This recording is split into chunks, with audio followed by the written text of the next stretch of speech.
सोचिए, एक ऐसी जेल जहां से भागना लगभग नामुमकिन हो और चारों तरफ हजारों किलोमीटर तक सिर्फ बर्फ ही बर्फ फैली हो। साइबेरिया दुनिया की सबसे ठंडी और बेरहम जगहों में से एक, जहां इंसान नहीं बल्कि मौत का राज चलता है। वर्ल्ड वॉर के खत्म होने के बाद रूस ने हजारों जर्मन सैनिकों को कैद कर इसी बर्फीली जेल में डाल दिया था, जहां उनसे दिन रात कोयले की खानों में काम करवाया जाता था। हैरानी की बात यह थी कि इस जेल की सिक्योरिटी उतनी मजबूत नहीं थी, लेकिन फिर भी कोई कैदी यहाँ से भागने की कोशिश नहीं करता था, क्योंकि इस जेल के चारों तरफ जहाँ तक नजर जाती बस सफेद बर्फ ही बर्फ फैली हुई थी। यह जेल किसी भी इंसानी बस्ती से करीब 14,000 किलोमीटर दूर थी, यानी अगर कोई कैदी यहाँ से भाग भी जाता तो साइबेरिया की जमा देने वाली सर्दी में उसका बचना लगभग नामुमकिन था। यहाँ जेल की दीवारें नहीं बल्कि खुद प्रकृति ही सबसे बड़ी कैद थी। लेकिन इन्हीं कैदियों के बीच एक ऐसा आदमी था जिसने हार मानने से इनकार कर दिया। उसका नाम था क्लेमन फोरल। उसके दिल में सिर्फ एक ही सपना था, किसी भी तरह इस जेल से भागकर अपनी बीवी और बेटी के पास वापस लौटना। उसे इस जेल में पूरे 25 साल की सजा काटनी थी, लेकिन उसने मन ही मन फैसला कर लिया था कि वो यहाँ नहीं मरेगा। वह किसी भी कीमत पर अपने परिवार के पास वापस जाएगा, और किस्मत से एक दिन उसे मौका भी मिल गया। क्लेमन चुपचाप एक कोयला ले जाने वाली मालगाड़ी में छिप गया और उसी के साथ वह जेल से दूर निकल गया। जैसे ही वह जेल की दीवारों से बाहर आया और उसने खुले आसमान में चमकते सितारों को देखा तो उसकी आंखों में खुशी के आंसू आ गए। उसे लगा कि वह आखिरकार आजाद हो गया है। लेकिन उसकी यह खुशी ज्यादा देर तक नहीं टिक सकी। थोड़ी ही दूरी पर उस मालगाड़ी को रोक लिया गया। क्लेमन ने जैसे ही बाहर झांक कर देखा, उसके सामने एक रूसी सैनिक बंदूक ताने खड़ा था, और यहीं उसकी किस्मत ने उसका साथ छोड़ दिया। वह दोबारा पकड़ा गया। इस बार सजा और भी ज्यादा खतरनाक थी। उसे एक ओपन एयर सेल में बंद कर दिया गया, जहाँ ऊपर कोई छत नहीं थी, बस खुला आसमान और चारों तरफ जमा देने वाली ठंड। वह 2 दिन तक बिना खाना और बिना किसी गर्म कपड़े के उसी खुले सेल में पड़ा रहा। रात में होने वाली बारिश और तेज ठंडी हवा उसकी हालत और भी खराब कर रही थी। हर गुजरते पल के साथ उसकी सांसें भारी होती जा रही थीं, लेकिन वह किसी तरह उन 2 दिनों को सह गया। 2 दिन बाद अगली सुबह जेल का वार्डन उसके पास आया और उसे उस सेल से बाहर निकाल लिया। लेकिन हैरानी की बात यह थी कि वार्डन ने उसे खुद सजा नहीं दी। उसने बस इतना कहा कि तुम्हारे साथी तुम्हारा इंतजार कर रहे हैं। क्लेमन को यह बात समझ नहीं आई, लेकिन जैसे ही वह अपने बैरक में पहुंचा, उसने देखा कि बाकी कैदी लाठियां और डंडे लेकर उसी का इंतजार कर रहे थे। पिछले 2 दिनों से सभी कैदियों को भूखा रखा गया था और वे सभी क्लेमन पर गुस्सा थे। जैसे ही क्लेमन वहां पहुंचा, उन सब ने उस पर हमला कर दिया। वे उसे बेरहमी से पीटने लगे। क्लेमन बुरी तरह घायल होकर जमीन पर गिर पड़ा। उसकी हालत इतनी खराब हो गई कि उसे तुरंत जेल के अस्पताल में ले जाया गया। वहां उसकी मुलाकात एक जर्मन डॉक्टर से हुई, जो खुद भी उसी जेल का कैदी था। जब क्लेमन को होश आया तो उसने डॉक्टर की तरफ देखा और धीमी आवाज में कहा, मैं फिर भागूंगा। यह सुनकर डॉक्टर हैरान रह गया। उसे यकीन ही नहीं हुआ कि इतना सब कुछ सहने के बाद भी क्लेमन हार मानने को तैयार नहीं था। तब डॉक्टर ने उसे एक सच्चाई बताई जो उससे भी ज्यादा डरावनी थी। उसने कहा कि अगर तुम यहाँ से नहीं भागे तो भी तुम ज्यादा दिन जिंदा नहीं रहोगे, क्योंकि जिन कोयले की खानों में तुम काम करते हो, वहाँ की जहरीली हवा धीरे धीरे सबको बीमार कर रही है। यहाँ तक कि उसे खुद कैंसर हो चुका था और उसके पास सिर्फ 1 महीना बचा था। यह सुनकर क्लेमन की आंखों में आंसू आ गए और उसी पल डॉक्टर ने एक बड़ा फैसला लिया। उसने कहा, अगर मैं मरने ही वाला हूँ तो कम से कम तुम्हें बचा सकता हूँ। इसके बाद उसने अपनी अलमारी खोली और अपने सारे गर्म कपड़े, मोटे जूते और जरूरी सामान निकालकर क्लेमन को दे दिया। उसने उसे एक बंदूक भी दी ताकि जरूरत पड़ने पर वह अपनी रक्षा कर सके। साथ ही उसने एक जरूरी जानकारी भी दी कि रूसी सैनिक अक्सर रेलवे लाइनों के पास अपना खाना छुपा कर रखते हैं, ताकि जरूरत पड़ने पर उन्हें आसानी से मिल सके। यह जानकारी आगे क्लेमन के बहुत काम आने वाली थी। अब उसने आखिरकार भागने का मन बना लिया था। जाते जाते डॉक्टर ने उसे एक छोटा सा लंच बॉक्स दिया और भावुक होकर कहा, अगर तुम इस सफर में जिंदा बच गए तो इसे मेरी फैमिली तक पहुंचा देना और उन्हें बता देना कि मैं आखिरी सांस तक उनसे प्यार करता रहा। उसी रात अंधेरे का फायदा उठाकर क्लेमन एक बार फिर जेल से भाग निकला। इस बार उसने तय कर लिया था कि वह रुकेगा नहीं। वह पूरी रात लगातार भागता रहा और सुबह होने के बाद भी नहीं रुका, क्योंकि उसे हर पल डर था कि कहीं सैनिक उसे फिर से पकड़ न ले। उधर जैसे ही वार्डन को क्लेमन के भागने की खबर मिली, वह गुस्से से आग बबूला हो गया। क्लेमन वह पूरे 9 दिनों तक बिना रुके चलता रहा, जब तक उसका सारा खाना खत्म नहीं हो गया। अब उसकी हालत बेहद खराब हो चुकी थी। भूख और ठंड ने उसके शरीर को तोड़कर रख दिया था।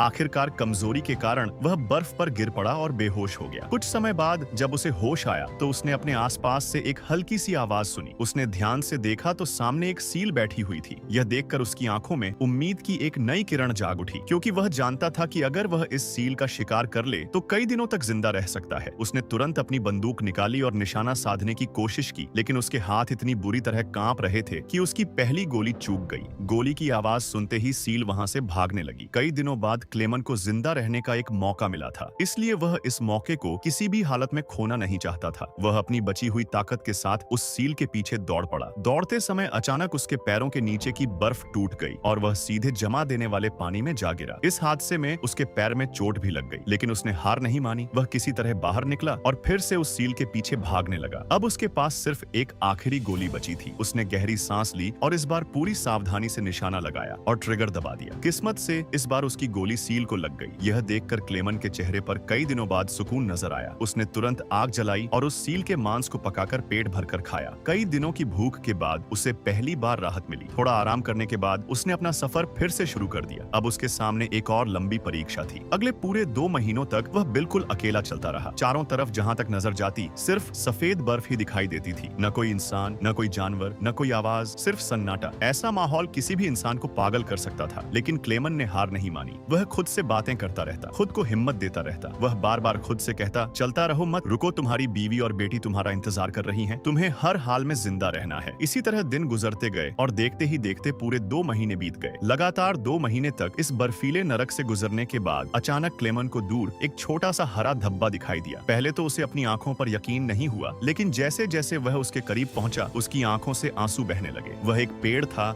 एक असली जिंदा पेड़। इतने समय बाद उसने पहली बार जिंदगी की निशानी देखी थी। वह दौड़कर उस पेड़ के पास गया और उसे कसकर गले लगा लिया। उसके लिए वह पेड़ किसी इंसान से कम नहीं था। वह पेड़ इस बात का संकेत था कि अब यह अंतहीन बर्फीला मैदान खत्म होने वाला है और आगे जंगल शुरू होने वाला है। और ठीक वैसा ही हुआ। कुछ दूर चलने के बाद वह एक घने जंगल में पहुंच गया। इतने लंबे समय बाद बर्फ से बाहर आकर उसे ऐसा लगा जैसे वह किसी दूसरी दुनिया में आ गया हो। उसने जंगल से लकड़ियां इकट्ठी की, आग जलाई और कई महीनों बाद पहली बार चैन की नींद सो गया। लेकिन उसे यह बिल्कुल भी अंदाजा नहीं था कि आगे उसका सामना और भी खतरनाक हालातों से होने वाला है। अगली सुबह क्लेमन ने जैसे ही अपनी आंखें खोली, उसे बिल्कुल भी अंदाजा नहीं था कि आज का दिन उसकी जिंदगी का सबसे खतरनाक दिन बनने वाला है। अचानक जंगल के बीच एक भयानक बर्फीला तूफान आ गया। हवा इतनी तेज चल रही थी कि बड़े बड़े पेड़ तक हिलने लगे। क्लेमन खुद को संभालते हुए आगे बढ़ने की कोशिश करता है, लेकिन तभी एक जोरदार आवाज के साथ एक विशाल पेड़ टूटकर सीधे उसके ऊपर आ गिरता है। क्लेमन उसके नीचे दब जाता है और उसे लगता है कि शायद अब उसका सफर यहीं खत्म हो जाएगा। लेकिन किस्मत एक बार फिर उसका साथ देती है। उसी वक्त वहां से 2 आदमी गुजर रहे होते हैं जो सोने की तलाश में उस इलाके से जा रहे थे। वे उस गिरते पेड़ की आवाज सुनकर वहां पहुंचते हैं और क्लेमन को उसके नीचे दबा हुआ देखते हैं। वे तुरंत उसे बाहर निकालते हैं और उसकी जान बचा लेते हैं। इसके बाद तीनों साथ में सफर करने लगते हैं। कई दिनों तक साथ चलते हुए वे उस बर्फीले इलाके से बाहर निकलने की कोशिश करते हैं। आगे रास्ते में उन्हें एक चौड़ा दरिया मिलता है जिसे पार करना जरूरी था। इसलिए वे लकड़ियों को जोड़कर एक छोटी सी नाव बनाते हैं और उस दरिया को पार करने निकल पड़ते हैं। शुरुआत में सब ठीक चल रहा था, लेकिन अचानक दरिया का बहाव तेज हो जाता है और उनकी नाव नियंत्रण से बाहर होने लगती है। तभी अचानक एक आदमी का संतुलन बिगड़ जाता है और वह सीधे पानी में गिर जाता है। उसे तैरना नहीं आता था, इसलिए वह तेजी से डूबने लगता है। यह देखते ही क्लेमन बिना एक पल गंवाए ठंडे और तेज बहते पानी में छलांग लगा देता है। वह पूरी ताकत लगाकर उस आदमी को पकड़ता है और किसी तरह उसे किनारे तक ले आता है। आखिरकार वह उसकी जान बचा लेता है, लेकिन दूसरी तरफ उनका तीसरा साथी बेहद लालची निकला। उसे लगा कि दोनों अब जिंदा नहीं बचेंगे, इसलिए वह उनका सारा सोना लेकर वहां से भाग जाता है। कुछ देर बाद जब क्लेमन और वह आदमी किसी तरह किनारे पहुंचते हैं और अपने टेंट तक लौटते हैं, तो अपने साथी की इस हरकत को देखकर वह आदमी गुस्से से भर जाता है। वह तुरंत अपनी बंदूक उठाता है और उस लालची आदमी को गोली मार देता है। इसके बाद क्लेमन और वह आदमी फिर से अपना सफर शुरू करते हैं। दोनों कई महीनों तक लगातार चलते रहते हैं, इस उम्मीद में कि कहीं ना कहीं उन्हें इंसानों की कोई बस्ती मिल जाएगी। लेकिन समय बीतता जाता है और एक बार फिर सर्दियों का मौसम लौट आता है। चारों तरफ का जंगल दोबारा बर्फ की मोटी चादर से ढक जाता है। अब सफर और भी मुश्किल हो चुका था। उस आदमी के पास भारी सामान था जिसमें सोना भरा हुआ था, इसलिए उसे चलने में काफी परेशानी हो रही थी। क्लेमन उसकी मदद करने की कोशिश करता है और कहता है कि कुछ देर के लिए वह उसका सामान उठा ले ताकि उसे राहत मिल सके। लेकिन उस आदमी को अचानक क्लेमन पर शक हो जाता है। उसे लगता है कि शायद क्लेमन उसका सोना छीनना चाहता है। इसी शक में वह क्लेमन को जोर से धक्का दे देता है।